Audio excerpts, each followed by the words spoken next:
Hi friends, എൻ്റെ പേര് ഷീജ. ഞാൻ നിങ്ങൾക്ക് നല്ല നല്ല കഥകളൊക്കെ പറഞ്ഞു തരും. പണ്ട് ഞാൻ ഇതുപോലെ യൂട്യൂബിൽ കുറേ കഥകളൊക്കെ നിങ്ങൾക്ക് വേണ്ടി പറഞ്ഞു തരുമായിരുന്നു. പക്ഷേ പിന്നീട് ചില ജോലി തിരക്കുകൾ കാരണം എനിക്കതിന് സാധിച്ചില്ല. പക്ഷേ ഇനി മുതൽ നിങ്ങൾക്ക് സ്ഥിരമായി ഞാൻ കഥകളൊക്കെ പറഞ്ഞു തരും. അപ്പോൾ നമുക്ക് കഥ തുടങ്ങാം. നന്ദു, ആരോ വിളിക്കുന്ന ശബ്ദം കേട്ടാണ് ഞാൻ ഉറക്കമുണർന്നത്. ഉറക്കച്ചടവോടെ ഫോൺ കയ്യിലെടുത്ത് സമയം നോക്കി. വൈകുന്നേരം 5 മണിയാവാറായി. ഡാ, നീ ഇതെവിടാ നന്ദു? വീണ്ടും വിളി വന്നു. അമ്മ ജോലി കഴിഞ്ഞ് വന്നിട്ടുണ്ട്. ശബ്ദം കേട്ട് മുറ്റത്ത് നിന്നാണ് വിളിക്കുന്നത്. അയ്യോ! അപ്പോഴാണ് ഞാൻ ഓർത്തത്, ക്ലാസ് കഴിഞ്ഞ് വന്നാൽ വിരിച്ചിട്ട തുണി എടുത്തു വയ്ക്കാൻ അമ്മ എന്നെ ഏൽപ്പിച്ചിരുന്നു. ഞാൻ ജനാലയിൽ കൂടി പുറത്തേക്ക് നോക്കി. മഴ പെയ്തു തുടങ്ങിയിരുന്നു. ഞാൻ വേഗം ബെഡിൽ നിന്ന് എഴുന്നേറ്റ് ഓടിച്ചെന്ന് മുൻവാതിൽ തുറന്ന് മുറ്റത്തേക്ക് ചെന്നു. എവിടായിരുന്നു നന്ദു നീ? നിന്നോട് ഞാൻ പറഞ്ഞതല്ലേ തുണിയെടുത്ത് വയ്ക്കാൻ? അമ്മ തുണികൾ അടുക്കുന്നതിനിടെ എന്നോട് അല്പം ദേഷ്യത്തോടെ പറഞ്ഞു. ഞാൻ ഒന്നും മിണ്ടാതെ ചെന്ന് തൊട്ടപ്പുറത്തെ അയ്യൽ തുണികൾ ഓരോന്നായി എടുത്തു. വാഷിംഗ് മെഷീൻ കുറച്ച് ദിവസമായി കേടായിരുന്നു. ഇന്ന് രാവിലെയാണ് ശരിയാക്കിയത്. കുറേ തുണികൾ ടെറസിലിട്ടിട്ടുണ്ട്. സ്ഥലം കുറവായതുകൊണ്ടും രാവിലെ നല്ല വെയിലുള്ളത് കൊണ്ടും പെട്ടെന്ന് ഉണങ്ങി കിട്ടേണ്ടതും ബാക്കിയുള്ള തുണികളും എല്ലാം മുറ്റത്തെ സൈഡിലായി ഒരു അയ കെട്ടി അതിലിട്ടു. ഞാൻ ക്ലാസ് കഴിഞ്ഞ് വന്ന് ഒന്ന് മയങ്ങിപ്പോയി. ഇപ്പോഴത്തെ കാലാവസ്ഥയും അങ്ങനെയാണല്ലോ. രാവിലെ നല്ല വെയിലാണെങ്കിൽ ഉച്ചയാവുമ്പോഴേക്കും മഴ, പിന്നെ രാത്രി മഞ്ഞുമായിരിക്കും. ചിലപ്പോൾ നാളെ നോക്കിയാൽ ഒരാഴ്ച പിന്നെ മഴയേ ഉണ്ടാവില്ല. ഞങ്ങൾ രണ്ടുപേരും തുണികളെല്ലാം എടുത്ത് വേഗം വരാന്തയിലേക്ക് കയറി. പകുതിയിലേറെ തുണികളും മുഴുവനായും നനഞ്ഞിരുന്നു. ഞങ്ങളും പൂർണ്ണമായും നനഞ്ഞു കുളിച്ചു. തുണികളെല്ലാം വരാന്തയിലിട്ടിരിക്കുന്ന ചെയറിലിട്ടു. നീ എന്തെടുക്കുമായിരുന്നു? അമ്മ ദേഷ്യത്തോടെ എന്നെ നോക്കി. ഞാൻ ഉറങ്ങിപ്പോയി. ഞാൻ മുഖത്ത് നോക്കാതെയാണ് പറഞ്ഞത്. ഉറങ്ങിപ്പോയി? അത്രയും പറഞ്ഞ് മുഖം കലിപ്പിച്ച് പിടിച്ച് അമ്മ അധികം നനയാത്ത തുണികൾ വേർതിരിച്ച് മറ്റൊരു ചെയറിലിട്ടു. എന്നിട്ട് നനഞ്ഞ് വെള്ളം മുറ്റിക്കൊണ്ടിരിക്കുന്നത് ഓരോന്നായി എടുത്ത് സ്റ്റെപ്പിൻ്റെ അടുത്തേക്ക് ചെന്ന് മുറ്റത്തേക്ക് പിഴിയാൻ തുടങ്ങി. അപ്പോഴാണ് ഞാൻ അമ്മയെ ശ്രദ്ധിച്ചത്. രാവിലെ എടുത്ത സാരി ആകെ നനഞ്ഞ് അമ്മയുടെ ദേഹത്ത് ഒട്ടി നിൽക്കുന്നു. തിരിഞ്ഞു നിൽക്കുമ്പോൾ ആരും കണ്ടാൽ കണ്ണുവയ്ക്കുന്ന അമ്മയുടെ പിന്നഴകിലായിരുന്നു ആദ്യം എൻ്റെ കണ്ണുകൾ ഉടക്കിയത്. അതിലൊന്ന് തൊട്ട് നോക്കാൻ പറ്റിയിരുന്നെങ്കിൽ എന്ത് സോഫ്റ്റായിരിക്കും അത്. ഉഫ്! അതിങ്ങനെ കാണുമ്പോൾ പിടിച്ച് ഞെരിക്കാൻ തോന്നുന്നു.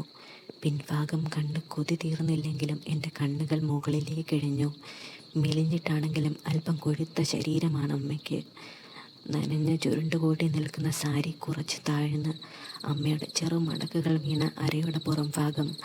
ബ്ലൗസിൽ നീല സ്ട്രാപ്പ് വ്യക്തമായി കാണാം. അല്പം ഇറക്കി വെട്ടിയ ബ്ലൗസിൻ്റെ പിൻകഴുത്ത്, അതിൽ ബ്ലൗസിൻ്റെ വിടവിൽ പുറത്തേക്ക് അല്പം തള്ളി നിൽക്കുന്ന മുതുക്, വെട്ടിവെച്ച മുടി. പിഴിഞ്ഞ തുണി ഒന്ന് കുടഞ്ഞ ശേഷം അമ്മ തിരിഞ്ഞു നിന്നു.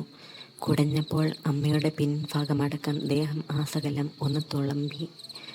അത് കണ്ട് എൻ്റെ കുഞ്ഞനയിലും ഒരു തരിപ്പ് കയറി. ഒന്നുകിൽ തല തോർത്ത്, അല്ലെങ്കിൽ വേഗം അത് പിഴിഞ്ഞു കളഞ്ഞ് കുളിക്കാൻ നോക്ക്. വെറുതെ തലയിൽ വെള്ളം കുടിപ്പിച്ച് പനി വരുത്തി വെക്കണോ? തിരിഞ്ഞ് എന്നെ നോക്കി അമ്മ പറഞ്ഞു. ഞാനാണെങ്കിൽ അമ്മ പെട്ടെന്ന് തിരിഞ്ഞപ്പോൾ വെറുതെ നിൽക്കുകയായിരുന്നു. പിന്നെ നോക്കി നിൽക്കാതെ ഞാനും അമ്മയുടെ കൂടെ ബാക്കിയുള്ള തുണി പിഴിഞ്ഞെടുത്തു. എന്നിട്ട് അധികം നനയാത്ത തുണികൾ ഓരോന്നോരോന്നായി എടുത്ത് കയ്യിലേക്ക് വെച്ചുകൊണ്ടിരുന്നു. അതിനിടയിൽ എൻ്റെ കണ്ണുകൾ അറിയാതെ വീണ്ടും അമ്മയിലുടക്കി.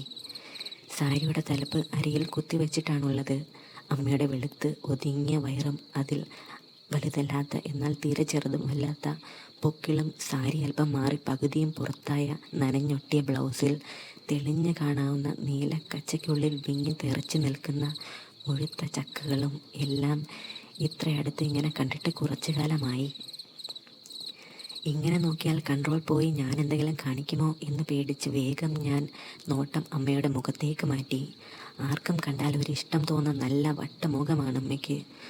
തൊണ്ടിപ്പഴം പോലുള്ള ചുണ്ടും തൊടുത്ത കവിളുകളും നീണ്ട മൂക്കും മഴ നനഞ്ഞ് കൺമശി പടർന്ന കണ്ണുകളും. നല്ല അസല് സാധനം തന്നെ എൻ്റെ അമ്മ. പെട്ടെന്നായിരുന്നു അമ്മ എന്നെ നോക്കിയത്.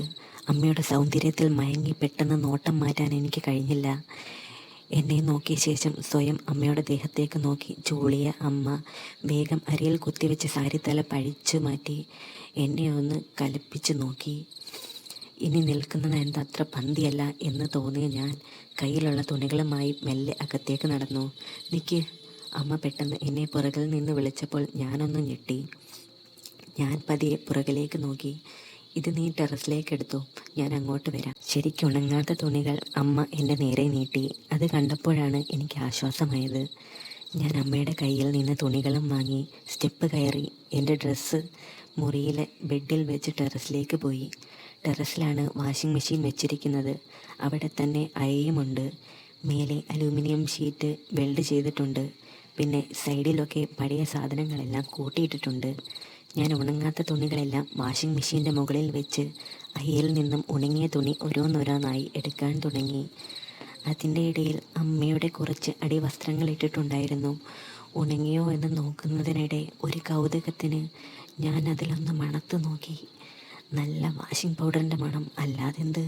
പിന്നെ അതൊന്നും ശരിക്ക് ഉണങ്ങിയിട്ടുമില്ലായിരുന്നു. പുറത്ത് കാലിനക്കം കേട്ടപ്പോൾ അമ്മ അങ്ങോട്ട് വരുന്നുണ്ടെന്ന് മനസ്സിലായി.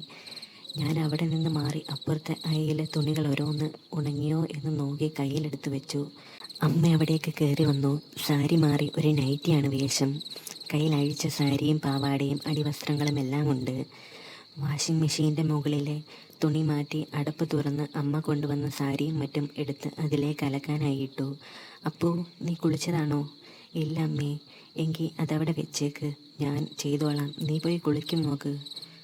ഉണങ്ങിയ തുണി അവിടെയുള്ള ഇസ്ത്രി ഇടുന്ന ടേബിളിൽ വെച്ച ശേഷം ഞാൻ എൻ്റെ റൂമിലേക്ക് നടന്നു. ഞാൻ ബാത്റൂമിൽ കയറി ഇട്ടിരുന്ന ടീഷർട്ടും ഷോർട്ട്സും എൻ്റെ അടിവസ്ത്രങ്ങളും അഴിച്ചു മാറ്റി എൻ്റെ കുഞ്ഞിനെ നോക്കി. അമ്മയെ ഓർത്തപ്പോൾ അവൻ മെല്ലെ എത്തി നോക്കാൻ തുടങ്ങി. ഞാൻ നേരത്തെ കണ്ട കാര്യങ്ങൾ ഓർത്ത് അതിൽ മെല്ലെ തടവാൻ തുടങ്ങി.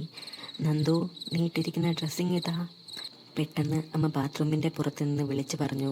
ഞാൻ ഞെട്ടിപ്പോയി. ഞാൻ വേഗം എൻ്റെ തോർത്ത് ഉടുത്ത് ഡോർ തുറന്ന് അഴിച്ച ഡ്രസ്സെടുത്ത് അമ്മയുടെ കയ്യിൽ കൊടുത്തു. നിനക്കവിടെ എന്തായിരുന്നു പരിപാടി? അമ്മ എന്നെ ഒന്ന് നോക്കി നിന്നിട്ട് ചോദിച്ചു. അപ്പോഴാണ് തോർത്തിൽ പൊങ്ങി നിന്ന് നോക്കുന്ന കുഞ്ഞൻ്റെ കാര്യം ഓർത്തത്. അമ്മ വിളിച്ചതിൻ്റെ വെപ്രാളത്തിൽ അത് മറന്നുപോയി. ഞാൻ ഒന്നുമില്ല എന്നർത്ഥത്തിൽ ഒന്ന് മൂളിയിട്ട് ഡോർ അടച്ചു. ആകെ ചമ്മി. അമ്മ എന്ത് കരുതി കാണും? അമ്മയെ ഓർത്താണ് തടവിയത് എന്ന് മനസ്സിലായി കാണുമോ? കാരണം അമ്മാതിരി നോട്ടമായിരുന്നല്ലോ. തടവാനുള്ള ആ മൂഡ് മങ്ങുപോയി. എന്തെങ്കിലും ആവട്ടെ എന്ന് കരുതി ഞാൻ വേഗം കുളിച്ചു. തോർത്തി കഴിഞ്ഞ് പുറത്ത് വന്ന് നോക്കിയപ്പോൾ അമ്മ എൻ്റെ ബെഡിൽ തന്നെയുണ്ട്. എൻ്റെ ഉണങ്ങിയ ഡ്രസ്സ് മടക്കി വയ്ക്കുകയാണ് അമ്മ. അപ്പോൾ ഫ്രണ്ട്സ്, ഇതിൻ്റെ ബാക്കി ഞാൻ പിന്നീട് ഇടുന്നതാണ്. അപ്പോൾ എൻ്റെ ടെലഗ്രാം ചാനലും എല്ലാവരും ഒന്ന് ജോയിൻ ചെയ്യണം. അതോടൊപ്പം എൻ്റെ ചാനലൊന്ന് സബ്സ്ക്രൈബ് ചെയ്ത് എല്ലാവരും എന്നെ ഒന്ന് സപ്പോർട്ട് ചെയ്യണേ ഫ്രണ്ട്സ്. Thank you.